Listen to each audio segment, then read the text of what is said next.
Well, the Twins are back in town hosting the first-place Tigers at home.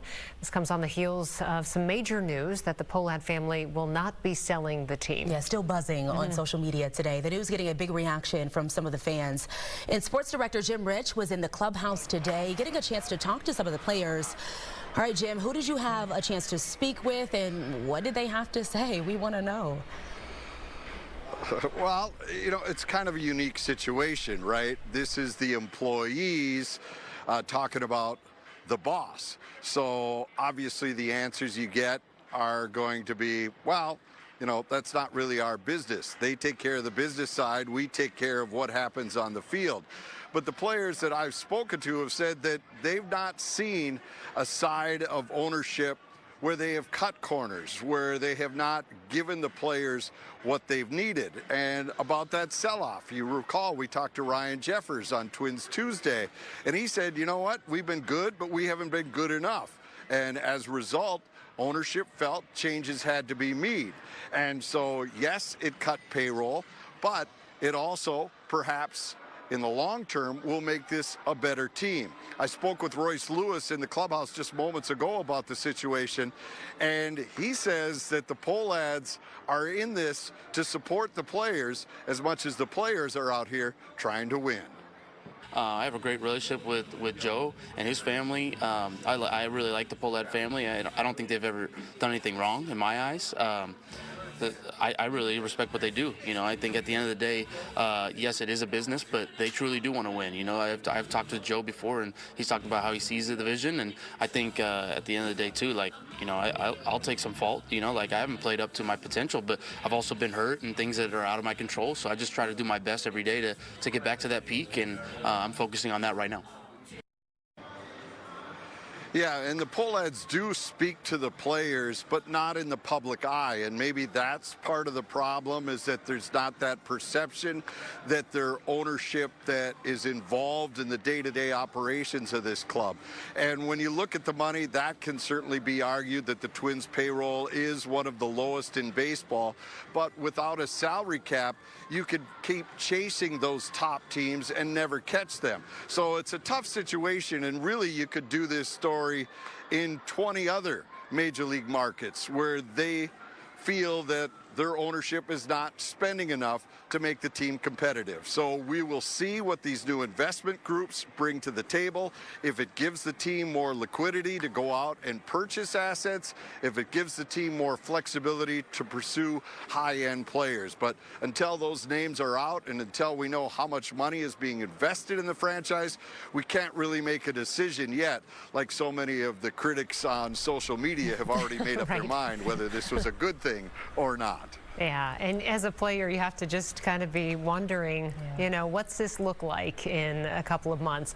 And just it's such a big story for Major League Baseball because, yeah, the Dodgers and the Yankees have a ton of cash.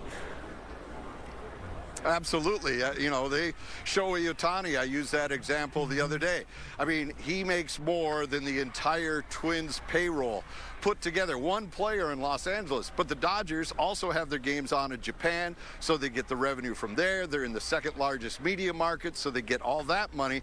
So Major League Baseball has to step in and help these mid-market teams to balance the playing field. So both teams can be out here vying for those services, because if the NFL had the same kind of system, do you really think that Justin Jefferson would still be playing with the Vikings if there wasn't a salary cap in the NFL? I'd highly doubt it.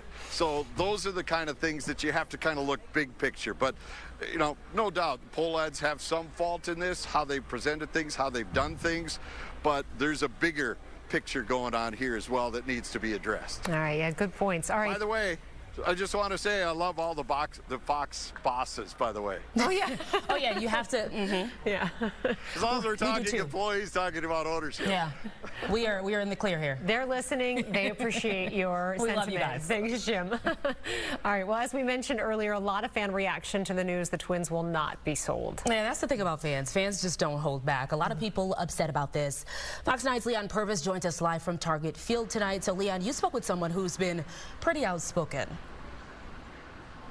Exactly, Simone. Kelsey, unspoken could be an understatement. Last season, he held up a sign at Target Field that said, defund Po ... lads. And he ultimately ended up getting banned. He believes before his sign, but, you know, other reasons could be because of his conduct that was cited when we did the story last year, but also a lot of fans are feeling angry and angst. Some people in line that I talked to, they're like thumbs down. Other people are saying, well, it's a good thing, while some say it's their team. They could do what they want. So we caught up with that fan from last season, and here's his reaction to the Pohlads keeping the Twins.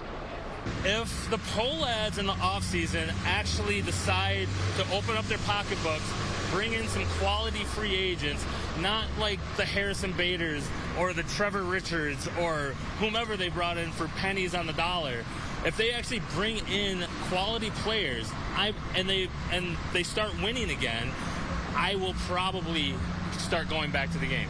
But until then, I would like people to boycott and not go to games just because the Pohlads don't deserve it.